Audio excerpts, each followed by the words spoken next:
Well, hello and welcome to Insight with Political Tours, the travel company led by reporters around the world. When South Africa wrote its post-apartheid constitution, it took the opportunity to draw on some of the best examples the world had to offer. And that vision is still enshrined in constitutional law to this day, including rights that extend to housing, land, education and healthcare. But in some ways, all this stands in stark contrast to the reality ordinary black South Africans experience today. With our own study tour coming up in November, we thought we'd talk to one of our experts on the trip. She's Lwando Xaso. She's a lawyer and an expert on the Constitutional Court. Hello and welcome, Lwando. Hi, Nicholas. How are you? We're good. We're good. There's a day of sunshine. It's been a bleak and wet August, but apart from that, we're fine. This is going to be really interesting. It's such an interesting story in a way because it's exceptional in a way. Your life, what you do, is sort of bound up in the court, the law, and your experiences. You've written so much about your experiences of South African daily life. There's a real opportunity to not just talk about the court itself, but how the court and what it symbolizes stands up in terms of reality. How do those lofty ideals stand up to what actually happens in day-to-day life in South Africa? So it's going to be a great conversation. Just to start with, tell us a bit about yourself. Where did you grow up? Because that's a really interesting story. So I was born in Johannesburg, and I make it a point to say that I was born in Johannesburg because it's often assumed that, as a Black person in Johannesburg, you kind of migrated from maybe the rural areas to Johannesburg. And it's very common for people to say, no, but where are you from? And they expect, because I'm Xhosa, to say the Eastern Cape. But I claim Johannesburg as home, but my extended family is in the Eastern Cape. And when I was 18 months, my parents sent me to Port Elizabeth, which is now called Gqeberha, to stay with my grandparents because they didn't have the necessary structures here in Johannesburg to take care of me. And the 80s were a volatile time. And so how old are you? What year are we talking about here, roughly? I'm 39. Okay. So yeah, I'm very much an 80s baby and came of age in the 90s.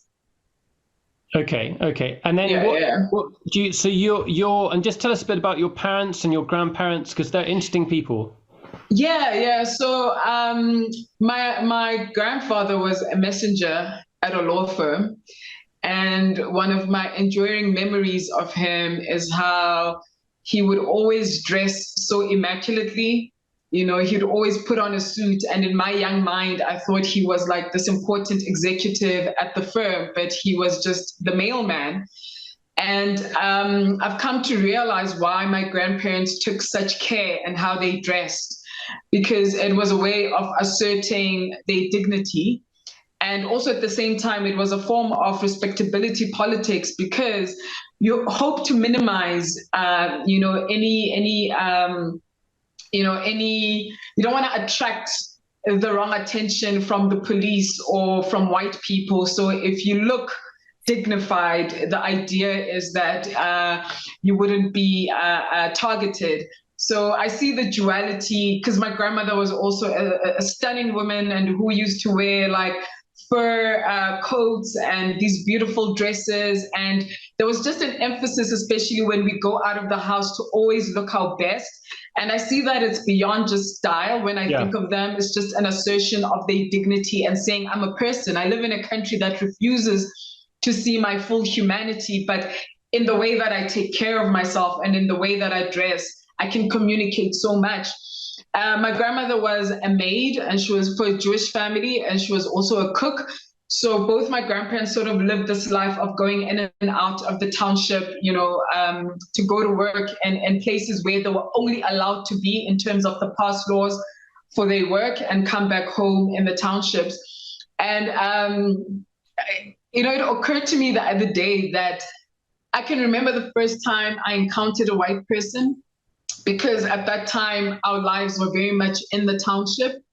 and you would see white people from afar in terms of the police patrolling the neighborhood, but I didn't have any social interactions with white people until maybe I was like 5 years old. And I remember my aunt taking me to town in Port Elizabeth, in Gqeberha. And every time we went into town, which was a white area, my aunt would sort of give me the speech, the rundown: don't touch anyone, don't touch anything, behave. And, it was pretty much, you understood that there were rules, you couldn't be a kid, and there were rules, and you can't touch things. And in as much as I'm a child that is beloved in my community, I may not be seen the same way in town. So I remember us going into town, and I was holding my aunt's hand, and I was trying to really be vigilant as she had taught me. And in some moment in the rush of the crowd, I kind of let go of her hand. And because I was a small child, I remember just reaching out to the closest hand I could find. And it happened to be a white woman. And the one thing I'll never forget for as long as I live, is the way that white woman looked down at me, and I was looking up at her, and she kind of grabbed her hand in disgust, and that stayed with me. And the message that I got is, you don't touch white people. I internalized that rejection, and that even though I'm a child, she doesn't see, my humanity, and my aunt came running towards us, and she grabbed me, and I felt like such a sense of transgression, like I told you not to touch anyone or touch anything. So that's one of my early memories. I'm going to come back to some of these incidents, and what's very clear about your child is that both your grandparents and your parents, there's this concern about your education, and you when you move back to Soweto, and then just tell us you actually travel away from Soweto to go to school, and that's sort of part of the key thing in your education. Yeah, so I come back to Johannesburg to live with my parents. Now they have their own house, they're more established, and there's more for support. They have a nanny to take care of me. And I'm enrolled in my first sort of multiracial school, which was in Parktown. And, we used to have a transport that would come and collect the kids in the neighborhood that go to school in the suburbs. Because of my parents' work, just to explain for those people who don't know, Parktown's a sort of white middle-class suburb of Johannesburg, and obviously you're coming from Soweto, which is obviously a black township. Yeah. And my grandmother, actually on my mother's side, was also a maid in Johannesburg, and she was a maid in Parktown. And funny enough, she was a maid for a very liberal, politically active white family. The woman that she worked for was the head of the Black Sash movement. Wow. Yeah. So those were as ideal of circumstances as you can get. And funny enough, when the leader of Black Sash moved to London, my grandmother also got to go with her for some time. It was her first and only overseas trip, going with the family. So I got to go to school in Parktown. I went to a school that was predominantly black, but the teachers were white, and it was very much it was a private school, very small classes. And at the idea, it was a very new school. I think there was an experimentation kind of happening, but it was multiracial in the sense of it was in a white suburb. The teachers were white, and also within the student body, there'd be one or two students who are not black, but it was mostly a black school. So our transport used to pick us up from Soweto, and we'd go. I mean, if you've been to Johannesburg, these long highways that separate the township from the suburbs. So we'd cross over along these highways, and just driving into the suburbs as a kid. And I remember the one time going to my teacher's house, because sometimes we would have classes at our house. She had a swimming pool, and we would wait for our parents there. Completely different realities. The idea of having a swimming pool, the idea of having such greenery that you see in the suburbs, the trees and just the parks. Zoo Lake, my school was literally opposite one of the biggest parks in Johannesburg, Zoo Lake, very idyllic, right? And then you kind of have to be snatched away from that environment and go back to the There's so much to talk about, so we're going to have to sort of rush you forward in a way. But it's clear to me you've got parents who are very keen on your education. You've got, you've got inklings there. You've got the political foundations there. You've got the people who are aware of politics, and that's instilled in you. So already you're a bit political. You come home one day after lessons about the Constitution, and there ensues an argument with your dad. Tell us about that. Yeah, as you said, I mean, my dad was very politically minded. He's a journalist, so a political kind of journalist. And he's now sent me to these white schools. And it's at the time when the Constitutional Assembly has just finished finalizing our Constitution. And there's a lot of public engagement on the Constitution with schools. And the Constitution is now being introduced in our school. And I'm learning that I have rights and all of that. So I get home and my dad says, Lwando, can you please get me a glass of water from the kitchen? And I look at him, I'm like, I don't want to, I've got rights. I had the sense of defiance that was kind of like cultivated by the sense of constitutionalism. And my dad kind of was, taken aback for a minute. He's like, I've asked you as my daughter, you live in this house, you're going to do as I say. And I think in that moment he realized how constitutionalism was going to impact how we did things. If we're going to be a democratic nation, I wanted democracy in the home. And but then I soon realized there are limits to democracy in the home. And I did do as my father told me. I went and got some water for him, but it led to more debates between us. At the same time, you're getting exposed to these ideas. But I think, and that sense of you traveling from one world to the other is reinforced. You get invited to somebody to a friend's house, and there's pasta being served at the table. This is in a white family home. They've done a nice thing by bringing you back. What do they say? What happens there? Yeah, so it was our valediction dinner, and we're at the dinner table. I'm the only black person there. I'm with a white family. How old are you? 18 then? I was 13. I was 13. I was grade 7. Yeah. So Bridget was my best friend, and she had invited me to come home to her home for dinner. And I think as they were serving the pasta, and pasta is my favorite, so I'm excited. We have pasta at home, and the utensils are now being picked up, and I'm about to pick up my knife and fork, and Bridget's mother says, "It's okay, Lwando, you can use your hands." And it occurred to me that she didn't see me as one of them. She thought of me as someone who didn't know the kind of etiquette, know how to eat with. But she was trying to be nice at the same time. She was trying to accommodate me, which was the unintended consequence was actually alienating me, because I realized in that moment she didn't know my life. Yeah. I had come to sleepovers at their house quite often. I realized that our friendship was lopsided, that I was more into their lives than they were in mine. They didn't come to Soweto. Bridget didn't come sleep over at my house. So I just realized the injustice in our friendship, and it manifested in a moment where the mom said, I must eat pasta with my hands. And we don't do that. And she knew my life. We're gonna hold on to that for a second, because there's so much to talk about, and I've got to rush things on. Let forward. You graduate university. Where were you at university? University of Joburg for my undergrad, for my LLB law degree. And then you do a law degree, and then you start in commercial law, is that right? Litigation at a firm. It's a very corporate firm, and I do insurance and commercial litigation. But then there's a key moment when you get an opportunity to work as a clerk in the Constitutional Court, and you work with Edwin Cameron. Now, Edwin Cameron is probably one of the best known Constitutional Court justices among them in South Africa. How significant was that for you in your life? Tell us a bit about working with him. I don't think I'd be talking to you if I didn't work for Edwin Cameron. I don't think I would have written that book. I don't think I would have gone on to do the things that I'm doing now. Edwin Cameron is, as you say, one of the most significant figures, not only in, as a judge, but his activism. And it was the first time that I really felt that I worked for a lawyer who really embodied the kind of lawyer I want to be, who was a man of conviction, still is a man of conviction. And to be able to sit with essentially a historical figure as my boss, and to have a voice and not to be, my opinion is invited and it's welcome. And sometimes that opinion was turned into, a judgment, and knowing that what you say to him is taken so seriously that, in certain instances, it became part of landmark judgments. It was a really empowering experience. It really brought me closer to the Constitution. At that point, I was a bit full of myself. I had grand ideas of going back to a corporate firm. I wanted to make lots of money.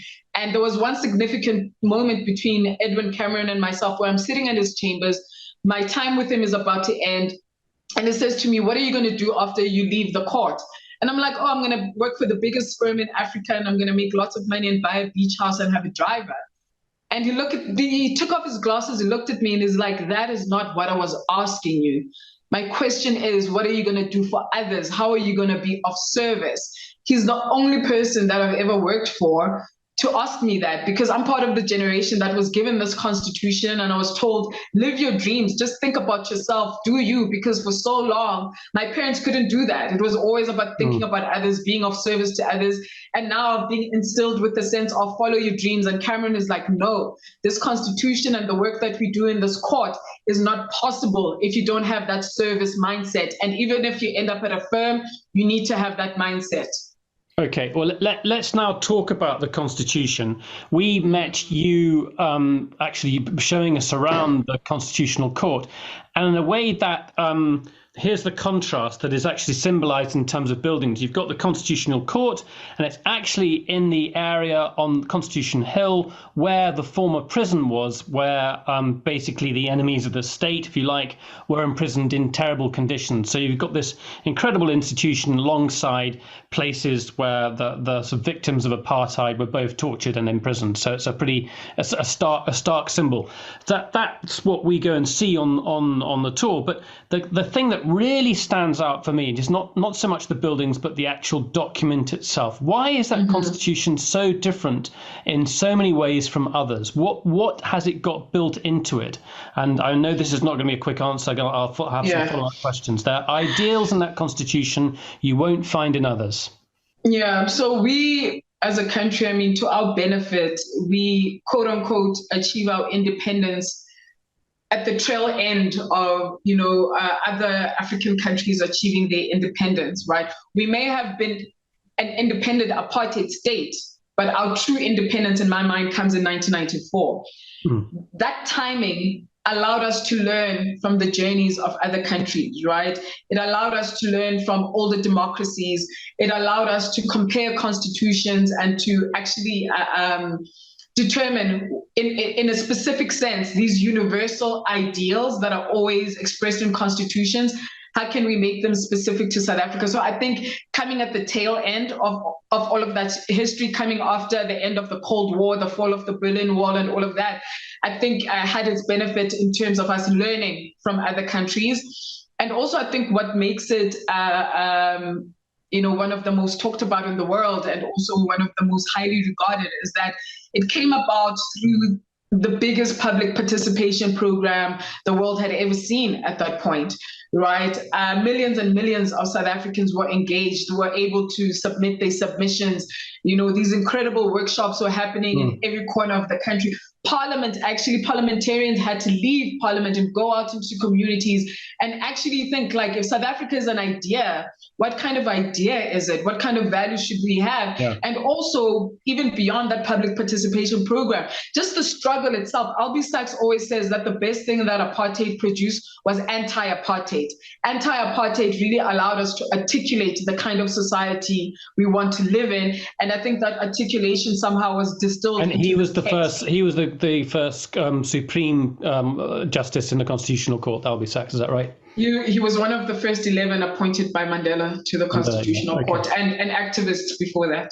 I've put a link in here so that people can see on the right-hand side in the chat box, you can see the Constitutional Court's own website and some of their explanations of the Constitution. And it's really well worth looking at. But the thing I want to talk about is the 27 rights, which is an ambitious document that talks about access to housing, healthcare, education, and that's really remarkable. You don't really see that. I mean, I'm not a constitutional lawyer, so I don't know the comparisons. But just run through some of those rights that have been enshrined there. Sure. So Section 1. So Chapter 1 and Chapter 2, for me, I really think articulate our values as a country. Chapter 1 are the foundational values of our country, and then Chapter 2 is the Bill of Rights, and that's where you find the rights you just mentioned to access to housing. The language of it is very specific. So Chapter 1 with the foundational principles really is a redress of the past and the kind of legal culture that we come from that was, untransparent, that was unequal and unjust, and also just quite, I forget the other word, an unfree society. And therefore that allowed us to then articulate these principles such as universal franchise and transparency, separations of power, rule of law, and all these foundational principles that our constitutional democracy is built on.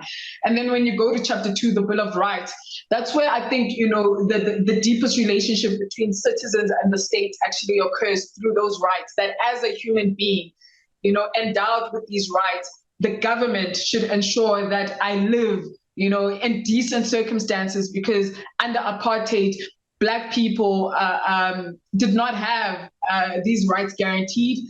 They were violated, in fact, and also when it came to separate but equal, there was no equal. We were living separately, and Black people were living under poorer conditions with poorer service delivery and amenities.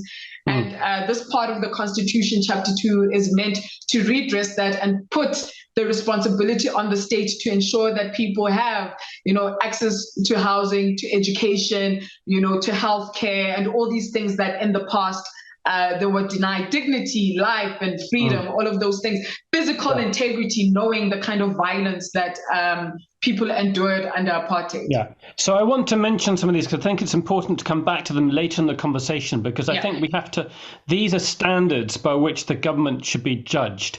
And in some ways, because they're such high ideals, they're such a big commitment, perhaps you can say it's easy for the government to fall foul of it. Let's take that issue of healthcare. The government has a duty in certain circumstances to provide access to healthcare, food, water, and social security. It does not have to provide these things to everyone immediately upon demand. The government has only to provide these services in a reasonable manner within its available resources.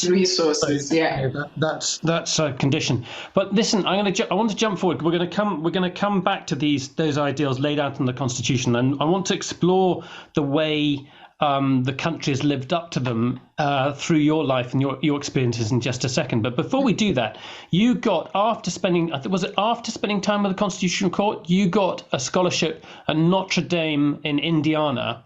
And here's the contrast. You found that many of the rights that you had in South Africa, you didn't necessarily have in the United States.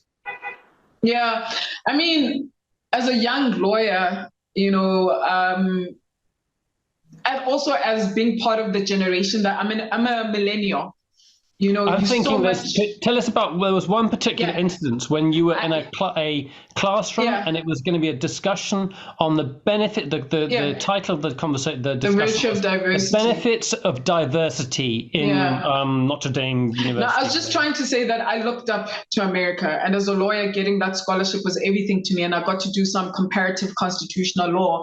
And then we go into this class that is about the virtue of diversity. And also I did a comparative constitutional law class with someone who's now been appointed actually by Trump. Professor Amy Coney Barrett was actually my professor at Notre Dame. And I remember we had classes on abortion and affirmative action. And before those classes, she would almost give like a trigger warning and asking us to really listen to each other and all of that. And I knew that something was about to happen. And what dismayed me is that in South Africa, we don't really talk about the right to abortion or affirmative action because it's crystallized so clearly in the Constitution, which means we start the conversation here. It is about how do you implement what is already guaranteed in the Constitution. In the US, you have to start from the bottom.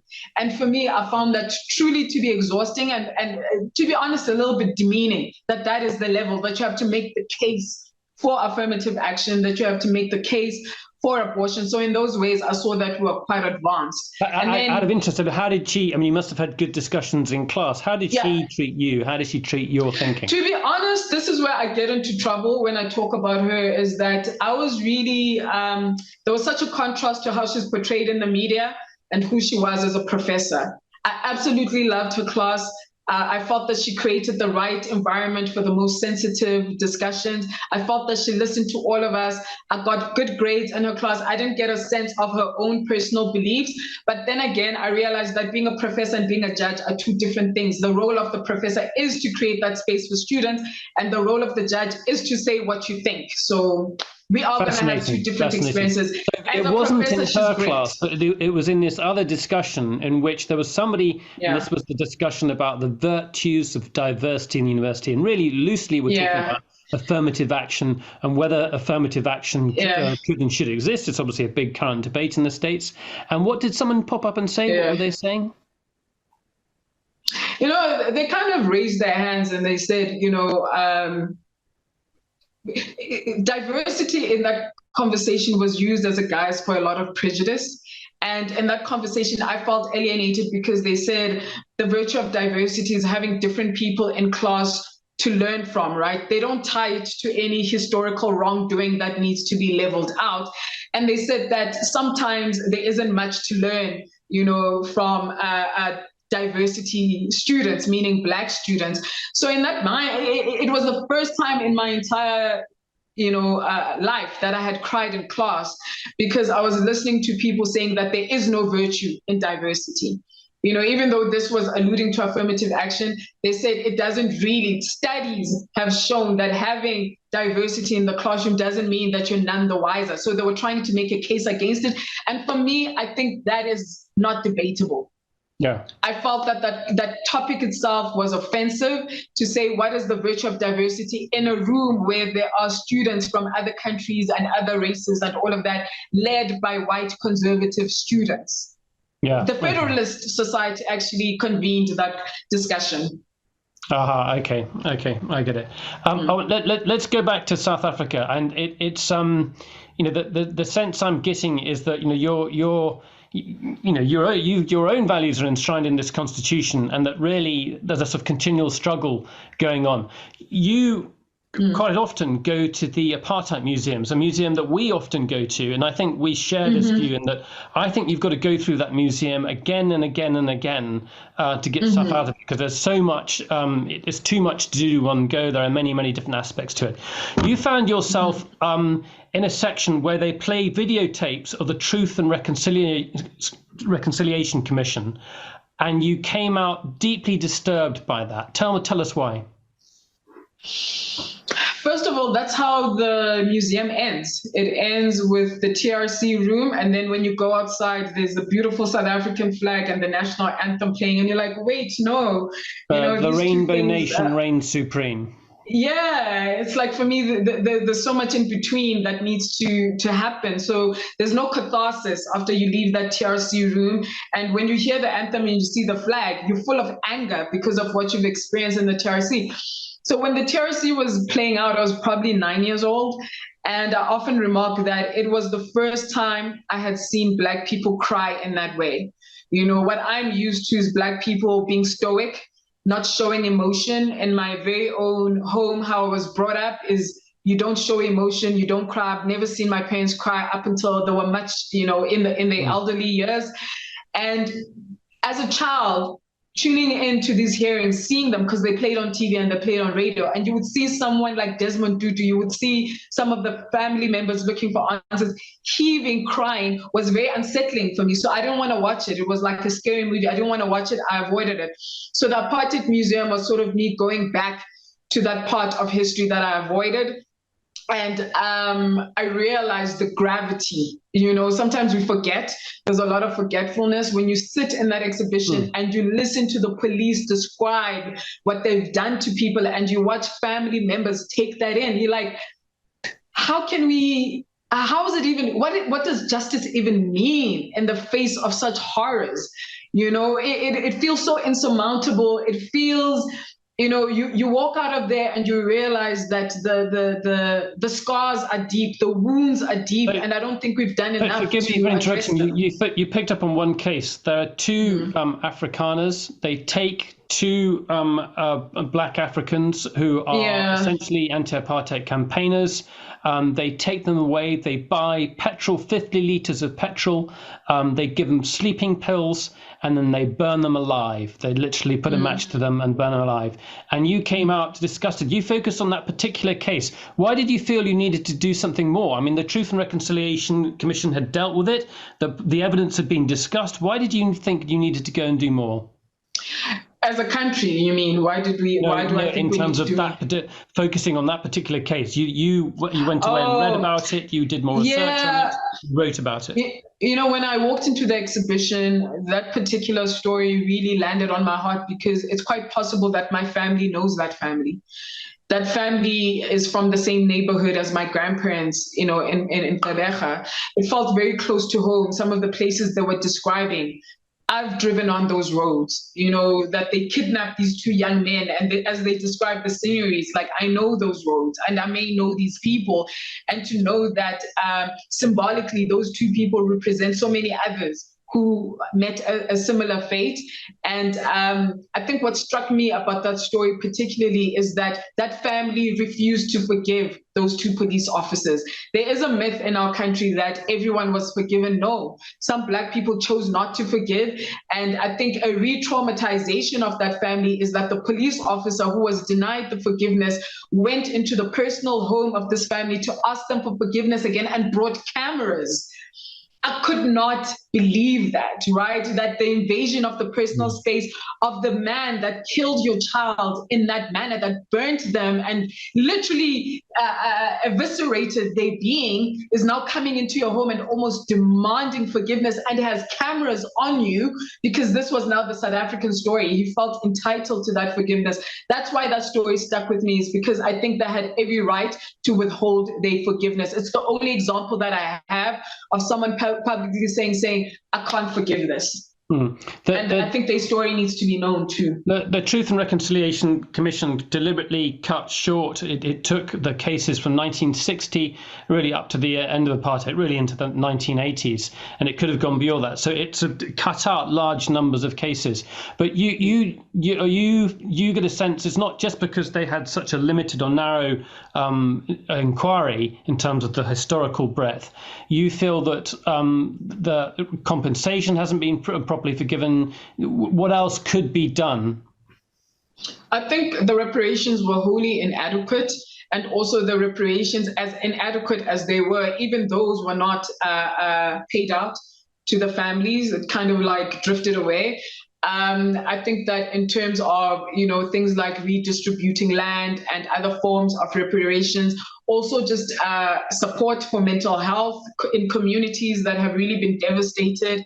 I think that there's so much more in terms of, like, you know, certain people not having to pay for certain services as a form of reparation, you know, being able to be honest, things like affirmative action, I have to say that they are not reparations. They even the playing field. You know, reparations is really, really about, you know, fixing what was broken. And I think that comes at, it's possible to do that. But I used to have a professor at Notre Dame who said, you can't unchop a tree. So I think there needs to be some kind of realism as to what can really be done. Yeah. Because when I think of that family in the Eastern Cape, no amount of money will feel just to them, right? But I think that it's quite insulting to have your life destroyed in that way, as so many Black people have had and still live in the kind of conditions we live in today. There's an excellent book I recommend called Country of My Skull by Angie Kroch that deals with the TRC. And one line I'll never forget is that a wife of an activist who was killed, Matthew Koniwe, his wife says, you know, it's easy for Nelson Mandela and Desmond Tutu to talk about forgiveness and renew South Africa because they are living redeemed lives. His president, you know, they're both prominent people with great resources and all those things. It's harder for me because my life hasn't been redeemed. So I think that reparations should be redemptive of people's circumstances as much as possible. And money is just the start. I think for me, it's just also the dignity with which the government engages people. You write a lot about the enduring legacy of racism within South African society, and we're talking about largely talking about white versus black racism, I think, and there's certainly racism beyond that too. You write, and I don't think we've got time to go into it. You talk about your family trying to buy ice cream, and there's this is in PE, Port Elizabeth, and the guy who's serving the ice cream chooses to serve the whites behind you, and there's an argument that ensues before that. And you said you felt powerless in the face of that. You actually even cited the Constitution in the argument with them, but they were able to walk away with their ice creams, and there was sod all you could do about it. So I cite that as one example of sort of, obvious and very evident racism from whites towards blacks. But then more recently you talk about another incident which I'm a bit more puzzled by, and this is you. Talking about potholes in roads, and really this is about the failure to provide adequate services by the government. And you write, and this is in where is this? Which station is this? Where is this? It's Park Station. It's the Park Station. The potholes bus station that is predominantly used by black people. Yeah, so it's hard to imagine the road to the airport even remotely resembling that of the road leading to Park Station. The potholes that greet commuters at the Park Station are only the tip of the deep and decrepit ruins that are around downtown Johannesburg. They're only the tip of what it means to be unsafe in this country. To be unsafe is to be poor and black. So I want to, you say also, I don't know if the city of Johannesburg is anti-black, but you imply that this failure to provide these services is due to racism. And I don't understand that. I'm trying to understand it. Let me give you an example. So, my grandparents, even though they're no longer here, we still have our family home in the township. And an example of anti-blackness by a black government is that I have family members who live in the suburbs, who live in Summerstrand by the beach. Their refuse, their garbage is collected once a week, every Thursday, let's say. The garbage in the township is collected every 2 weeks. So what you get is garbage piling up in the township and it being as dirty as we've always known townships to be. That policy for me says that you care less for the poor and the ones people don't have as many resources as the ones who live in the suburbs, because what would justify that kind of difference in policy? So when I think of anything that the government does, is like, where does it choose to neglect and where does it take action? And it chooses to neglect mostly things that are used not just by black people, but people of a certain class of black people, where it's kind of like, you can just tell by their conduct that they don't think much of them and they patronize them and they don't think of them as full citizens, because there's no way that that kind of pothole leading to such a vital building and infrastructure, transport that black people use, not just black South Africans, but across the border. People use the bus to come into Johannesburg. There's no way that if they highly regarded these commuters, that this pothole would be allowed to get to the size that it's at. So that prejudice, dangerous. That preference for the white suburbs and for the sort of the legacy infrastructure, in terms of town centres, that kind of thing. There's an implicit bias against poorer communities and black communities. That's what you're saying. I would love to get questions from other people. I've been dominating the questions so far. I've got many more questions to go, but please, everyone, we've just got about less than 20 minutes now to go on this. So please do put your questions for Lwando in the Q&A box, so that you can put any questions you've got directly to her. So, Lwando, that's the potholes. What about the power cuts? Oh, the power cuts. What I always say, even like when we spoke about the potholes briefly, you said to me, is everything about race? And that is a valid question, because I don't think an outcome is entirely because of one thing, right? I think race is a factor, but I don't think it's the only factor. I think there are other things. So when I think of power cuts, is that the answer would be incomplete if I said it's because of the inaptitude of the current government alone. I wouldn't be honest. And I wouldn't be honest if I also said it's a result of the apartheid government, not catering its resources to the entire country, right? And now our infrastructure is overburdened because a lot of people have now come on the grid. They were no longer on the grid. So it's a mix of both. It's the mix of the exclusionary policies of the apartheid government. Black people's homes were not on the grid. Now we are a growing constitutional democracy. Listen, it's been 30 years, and the if you think of the life of the power station, a power station's life is 25 years. Yes. So you've got plenty of time in which to, obviously there's going to be new demands, but not only has there been no new capacity built up, but it's been that's not true. That's not true. That's not true. As a lawyer, I have to say, I worked at a corporate firm from 2015 to 2019. And one of my biggest projects was renewable energy through the Department of Energy, where a lot of people have put in bids to expand our renewable energy. And those projects are now coming on. Those are coming online, but they were actually outlawed. Yes. They were actually prevented from being in place until about a year ago, when they actually allowed the amount that you could generate from solar energy or alternative energies before. But the point is that you've got this is the fundamental thing. You've got the ANC that have been in power since 1994, and during that, if you're some South African communities have got more access to water, more access to housing, and their life has improved definitely. Yeah. In terms of 30 years, if you were to look at the state of the roads, if you look at the state of the power structure, it's been absolutely appalling. And you yourself know that this is a political factor. You yourself have been there marching, for example, against Jacob Zuma when he was president. So there's, in terms of your I know you're not politically active, but in terms of not all of these solutions are clearly not within terms of rights and within the courts and legal rights, or down to racism. They're ultimately down to about politics and finding political parties that are interested in policy and governance. Yeah, to be honest, I try not to look at Zuma as purely just evil. A part of me is more interested in how has our country produced this kind of person. And Zuma alone is not the problem, right?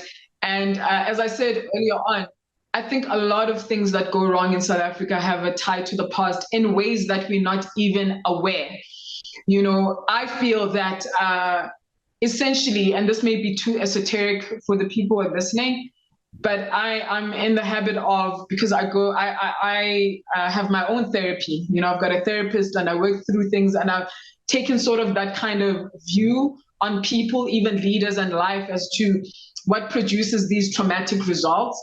And for me, I think we are a highly traumatized society that is very violent to one another. We are born from violence, and we are continuing with that culture of violence. And that violence actually manifests its way in so many ways. It's not just physical violence. I think a lot of the things that some of these politicians do, like plundering the country, is violent. But the thing that I must also insist on, I don't take the failures of the ANC as Black in nature, because I don't think it's just race alone. There's also a corrupting element that I think of capitalism.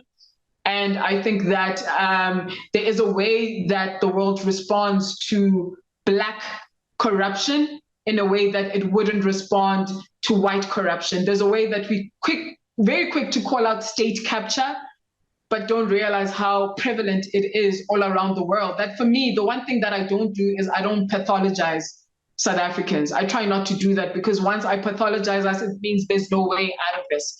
It's something that's endemic to who we are. And that's why I'm really interested is how did we produce this, and how do we, in my own personal life, like the reason I go to therapy is to make different decisions. So I want to know that as a nation, we have that capacity to do better. And I always insist that, part of the things we've talked about today, it's not the whole story of our time. Okay, let's take some questions then. Diane Cook, you're there. Go ahead, Diane. Just need to open your microphone, Diane. Yes, I do, if I hadn't cut myself off. There you go. Go ahead. This is I was on the tour last year, Lwando's, and it's the same thoughts. I've got lots of thoughts in my head because you raise lots and lots of different questions. But the thing I was really interested in this conversation was early on when you said the around a comment a lawyer made to you early on about service to the concept of service. And it seems to me that that's missing around the world, not just in South Africa, everywhere. That seems to have gone away for some years now. Do you see any, in your experience, that is resonating with people, or is it just something that doesn't register anymore? Thank you, Diane. I really love that question. I think, and this is why I was saying to Nicholas, that what we were talking about is not the whole story of our time. Sort of this grim picture of South Africa is not the whole story of our time, because what I'm reminded of the ordinary people, we had riots in 2021. We had our form of an insurrection when the Constitutional Court handed down a judgment effectively imprisoning Jacob Zuma. And looting had started, and there was rampant violence. And I was really struck by how it was cut short because people made an election. People, that sense of service, that sense of, wanting to rise above, always resorting to violence and whatever the manifestations of violence. I think that there are ordinary people who are in service of their communities every day that I got to see in an even more clearer way at that time, right? Who effectively stopped this insurrection, in its tracks. And I think those people are not highlighted enough, right? In the bigger story of what the politicians are doing or not doing. Working at I was at the Constitutional Court yesterday, right? There was a big hearing happening about that has an influence on next year's election.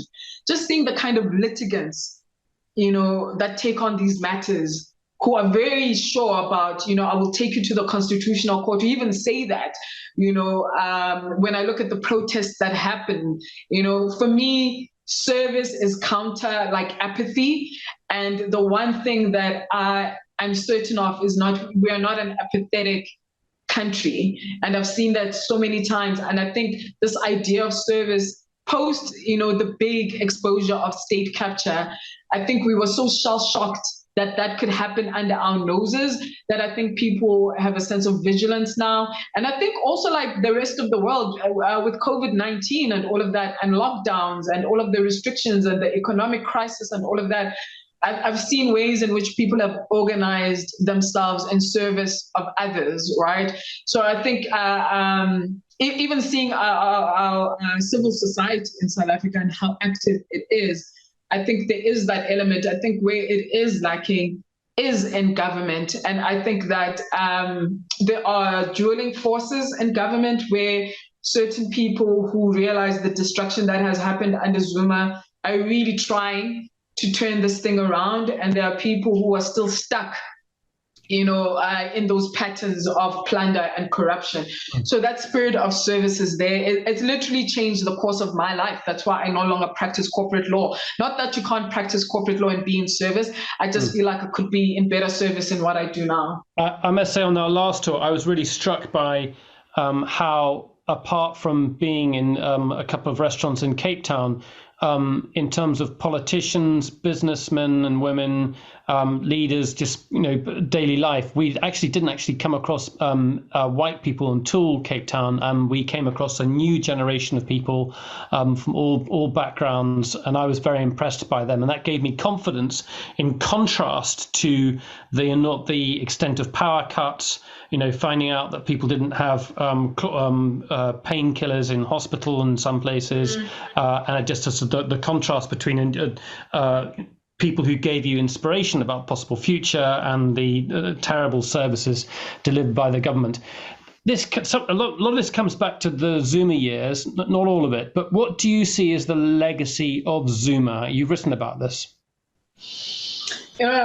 One of the perils of being a writer is that you can write something, but it stays stagnant on paper, but your mind keeps growing, keeps thinking. Okay, have you changed your mind? Like, not that I've changed my mind. It's just that I really, really detested Jacob Zuma. I really did. I've never felt that way about a human being in my life. I always leave room for understanding and context and all kinds of things, but there was something just so offensive to me about him, especially him being, someone who was heralded as a struggle hero, and then he turns around. At one point, you thought the judiciary itself was under threat. No, it was under threat around 2011. I mean, there was all this language called, they would call the judges counter-revolutionary because so many of what the government was doing was being stopped at the doors of the Constitutional Court.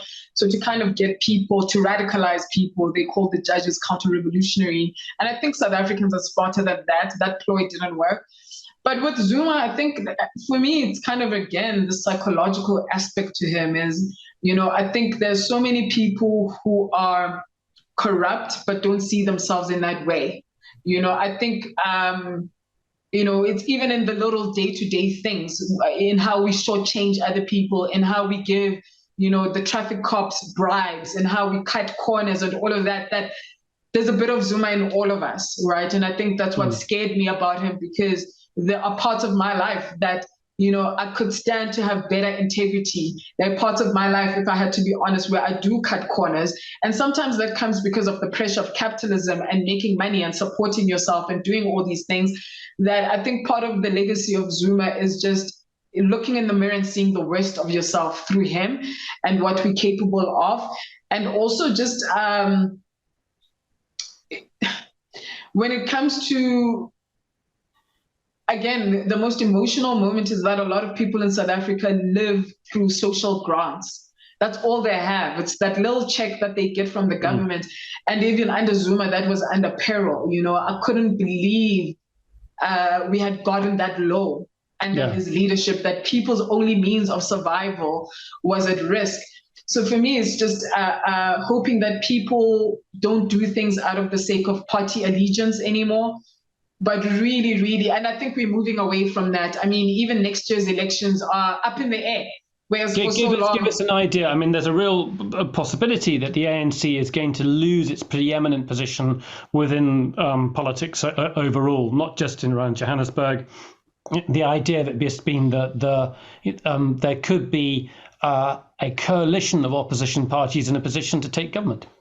Yeah, I don't know much about, I've seen a lot being written about a coalition government.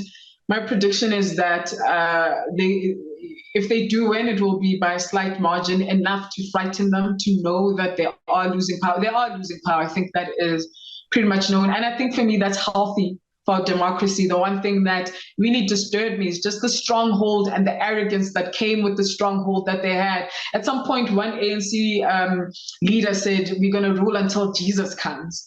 At that point, they were still popular. But for me, it's kind of like, no, I want to see more viable options.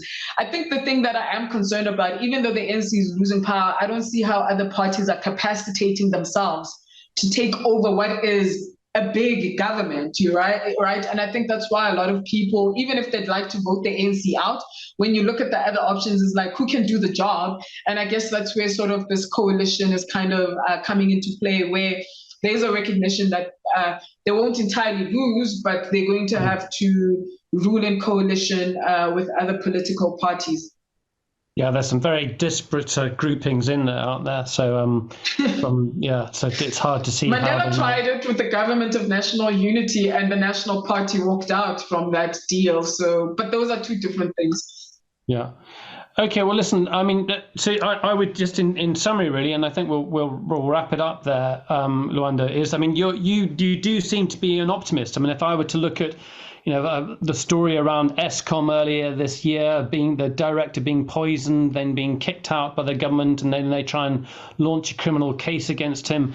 That all of that seemed very, very worrying, and that's the kind of thing that sort of dominated the headlines abroad. Mm-hmm.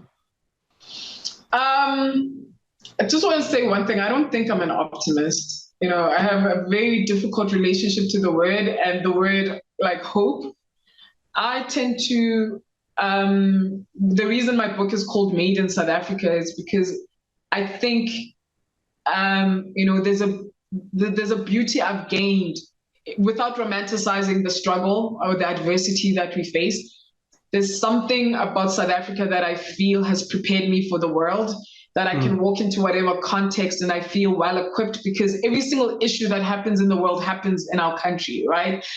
And that it's so intense and volatile. And for me, I don't only want to paint that as one kind of story. I also want to recognize that the struggle in itself, if I struggled because I was hopeful that the results that I want were going to happen, then I don't think I'd have the outlook that I have. I think there's virtue in just even the attempt, in the pushing back, in the resistance. Whether the country changes direction or course or whatever it is, that's not really up to me. So that's how I see it, that wherever you are in the world, there's an issue happening. And a lot of people will say, when you write about these issues, because I am a writer, what are you changing? You're not changing anything, you're just writing. And one of my favorite writers is Ta-Nehisi Coates, and he says that declaration of pointing out a lie and articulating your own stance and your own values will always be important, right? So for me, I think that's the thing that keeps me going, that I can still speak freely, I can articulate my views, and not in the hopes that they will change the world, because they may not. But for me as a person, that act is important. It keeps my integrity. And I find beauty in always sticking to that. I want to share your book online. I can't share my screen. Maybe Karen can help me share my screen. But it's a great, the point is your book is a series of articles you've written over the years since 2012. It is called Made in South Africa, a Black woman's stories of rage, resistance and progress. I haven't been able to read all of it because I couldn't get access to all of it, but it is great. It's a fun part of the basis for the discussion we've had here, and it's a thought-provoking book, and I think worth getting hold of. If you're here in the UK, it is available on Amazon. I don't know about its position in the States, and I think I'll just share. Yeah, I can share it now. Here we go. There we go. There's the book. So it's well worth getting a copy of. And I love that photograph of you as a child. You're looking like the determined campaigner you are. Great. Well, listen, thank you very much, everyone. Thanks everyone for joining us. Thanks so much to Lwando for your time. It's been a really good discussion.